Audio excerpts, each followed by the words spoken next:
Hello and welcome to episode 15 of Daryl Show Your Work. And in this lab, we're going to be walking through how to find a file inclusion vulnerabilities within some PHP files using XML or rule sets. So to start off, I'm going to switch to admin to give us some privileges. And as we go through this, I'm going to explain exactly what file inclusion attacks are, just so we have some clarification. All right, we're an admin. All right, so the first thing I'm going to do here, I'm actually going to paste the command here on the command line.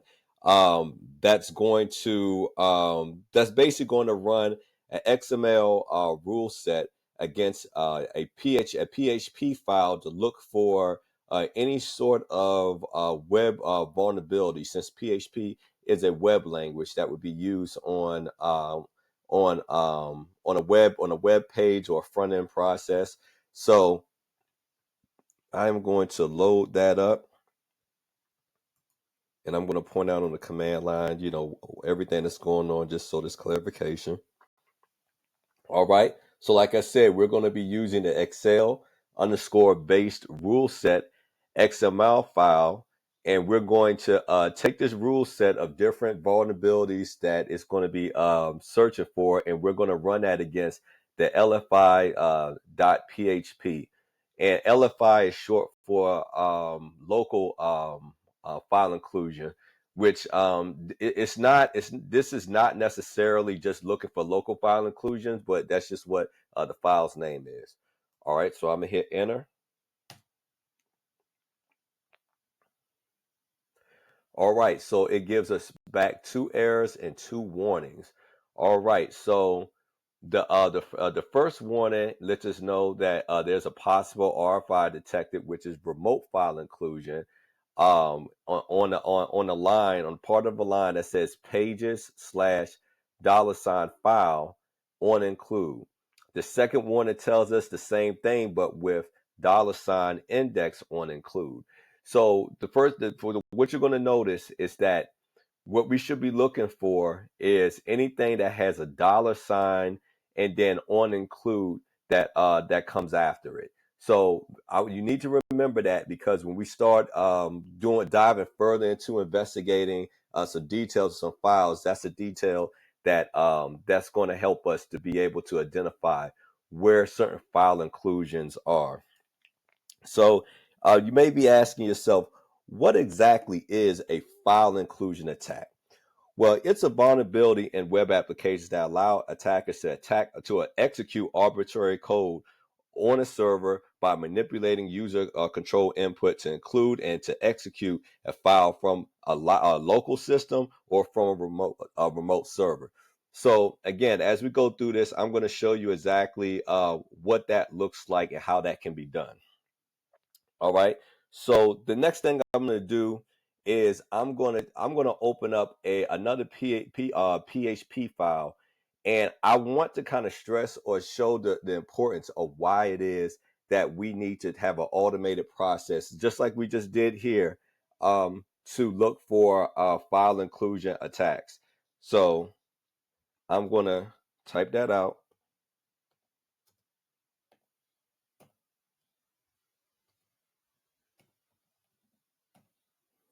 All right. So I'm writing out Nano. That's my file editor, or my text editor rather, and I'm writing out the directory where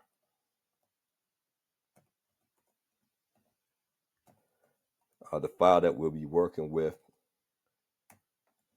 is stored.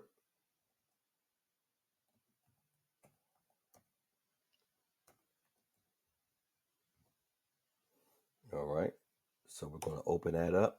Okay, so the main thing that I want you to take from here is that, well, I'm not going to scroll all through this, but read right here. It says read 333 lines. Now, am I going to go through 333 lines of code and look for anything indicative of file inclusion attacks? Spoiler alert, no, I'm not doing that. So that's why it's important for us to write a code or to create an XML file to help automate that process. And the process that this specific process that we're doing is called static code review or static code analysis, which means that we're studying a code and looking for vulnerabilities in a code while it's not running. All right. So the opposite of that would be dynamic code analysis, where we would be running a code and actually be looking at its running processes and things of that nature to look for vulnerabilities. But for this lab, we're just going to be doing static code analysis, meaning that this code is not active and we're looking for vulnerabilities in the code while it's not running. All right. So I'm going to exit out here. All right. So the next thing that I'll be doing is I'm going to take the XML rules file that we were using in the first example here, where we ran it against the first PHP file, and I'm going to copy that into to another file, and we're going to manipulate the other file that we're going to put that code into, and we're going to configure it so it only looks for file inclusion attacks, and then we're going to run that against a whole directory. All right. So in order to do that, I am going to copy another command here, because again, that is going to be way too long.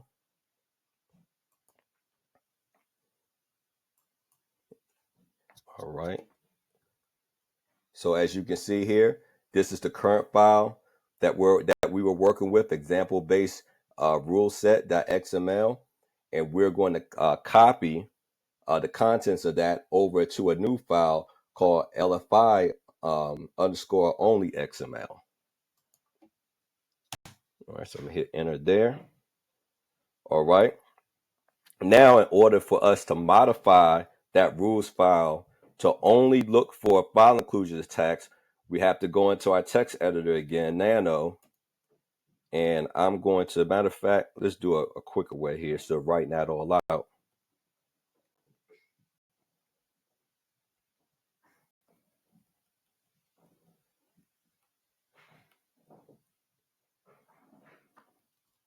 All right, I'm going to just bring this here and then replace this copy with a nano, and this should open the file for us to start editing. All right, so I'm going to scroll down here a bit and show you where our main focus is going to be, and it's going to be on this line right here. All right, let me highlight that for you, where it says security bad functions dot easy RFI. So that is the only rule within this whole file that we're going to use. So everything above it has got to go. Well, at least all the functions are going, and then everything below it is going to go except for the rule set tag. All right, so I'm going to start deleting these other rules here.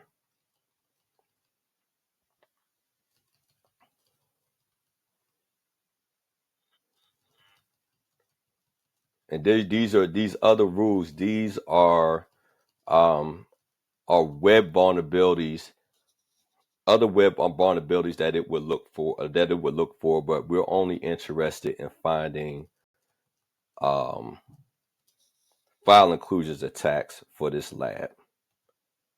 All right, so I'm gonna go down. All right, as you can see, there's more rules here.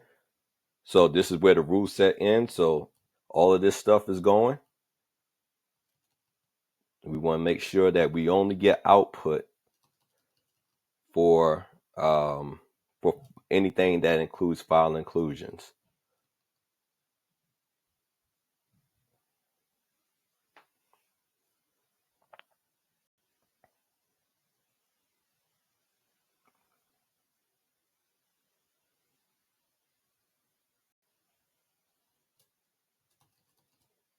Scroll up so we clearly see what we're doing. Right.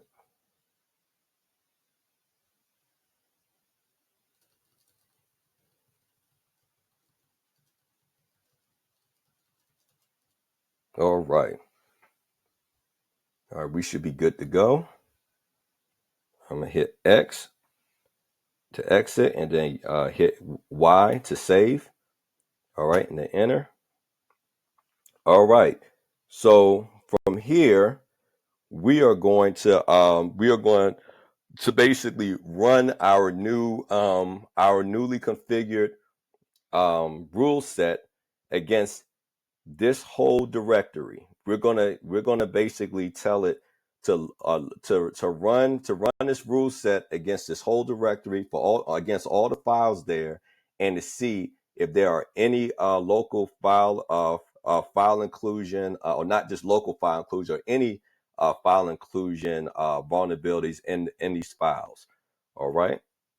So I'm going to copy that in here, because again, it's a um, very long command line. And again, I don't want to bore us with the details of that. All right. And as you can see, all right, so here's our new XML file, a newly configured XML file, and I'm telling it to run against this entire directory. All right. So I'm going to hit enter.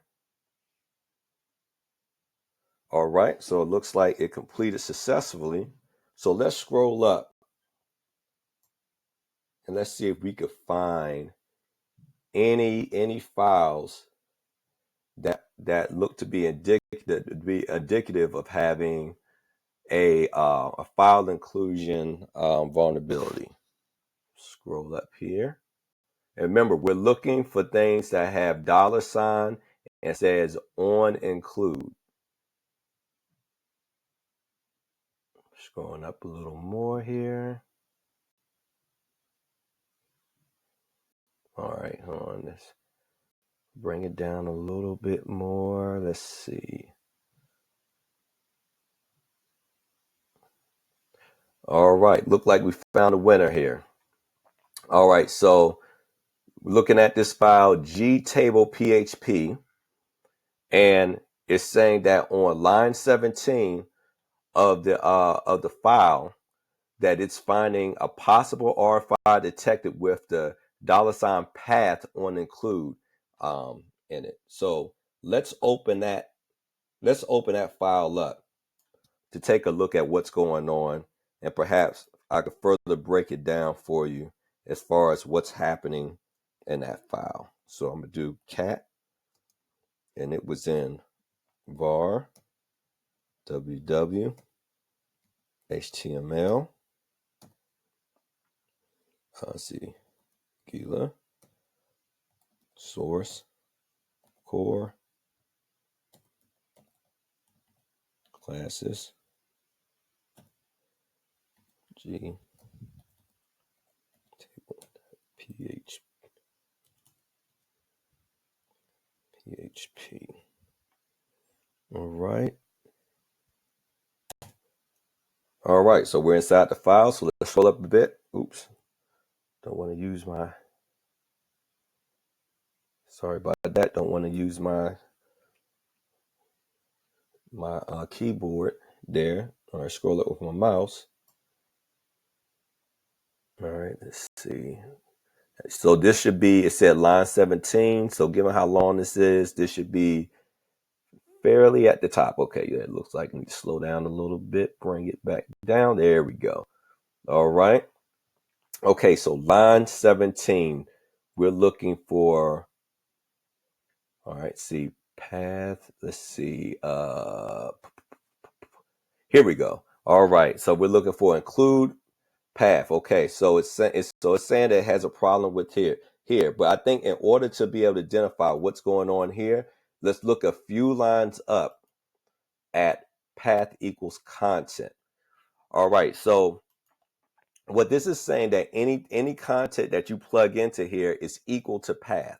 The problem with that is that when this executes this file, it's going to include $path. Well, $path is equal to content.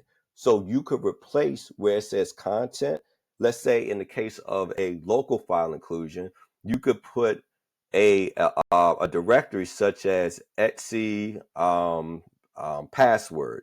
if you want to see, or if you want to enumerate all the users within the system. Well, a attacker could put that in there, and then when the system executes, I mean, excuse me, when the file executes, then they'll be able to get all the usernames of everyone who is a member of that system. Now, in a remote file inclusion, an attacker could also include a directory in there, but that directory could also include a malicious file. So if they wanted to this execute this execute this file to include a directory to their malicious content, they can do that. So that goes back to the definition of what I was telling you about file inclusion, how it could be local, how it could be remote, and basically how it's executing arbitrary code from a command line. It's pulling it from a directory. And so that's what it means by including. It would include by because it's pulling it from path, and you're defining path as whatever content you're putting in here, then it's going to execute, then it's going to right here. So the way that we fix that is by going to the text editor, and we're going to remove this include path out of here. So it's not including what's being defined here. All right. So in order to do that, I'm gonna go back in my history.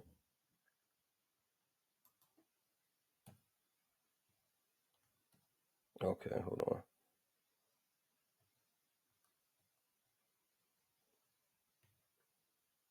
For some reason it didn't have the cat. Okay, well, I'm gonna have to just write this out then. All right, so nano var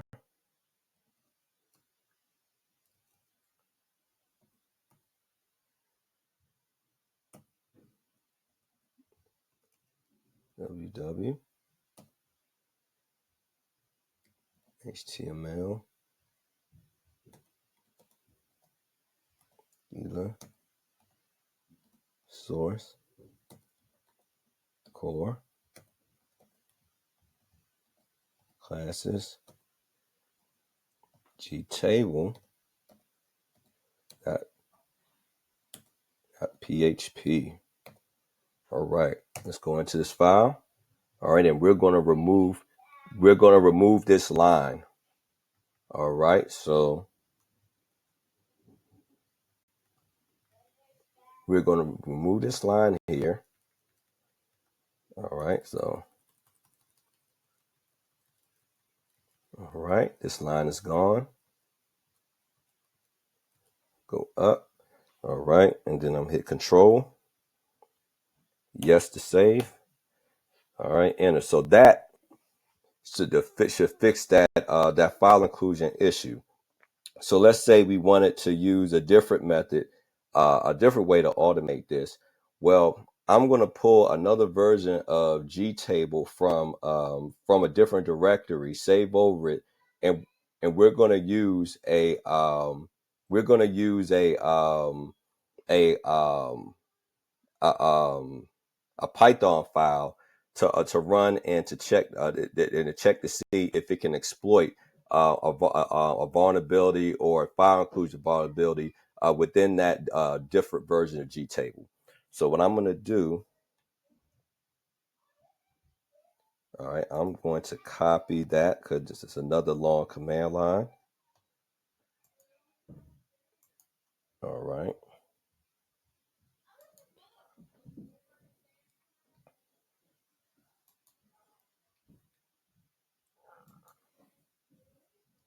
Okay, so you made a moment here to plug that in.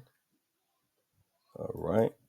All right, so we're pulling from the mitigation directory. We're going to pull gtable-mit4.php. We're going to copy that over. We're going to copy that over our gtable.php, and and that's the file that we're going to run over our. We're going to run against our Python file. All right. So the Python file that we're going to use is exploit.python. Again, we're going to try to see if we can exploit a file inclusion that is in gtable.php. All right, so I'm gonna hit enter and let's see what it does. All right, so it was attempted to exploit a local file inclusion that was found in exe host, but it failed. So it looks like it wasn't able to exploit that, and that was just a different way we could try to a different way to automate our testing of any type of file inclusion. Well, that's going to do it for this video. Again, so to go just to kind of summarize what we did here. So we went over why the importance of being able to automate our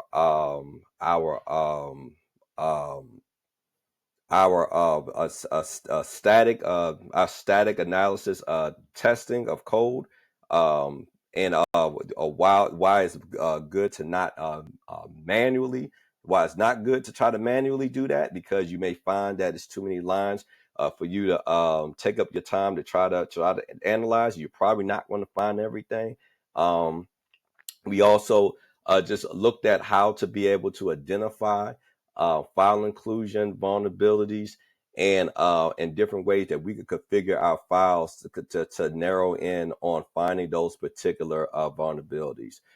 Well, until next time,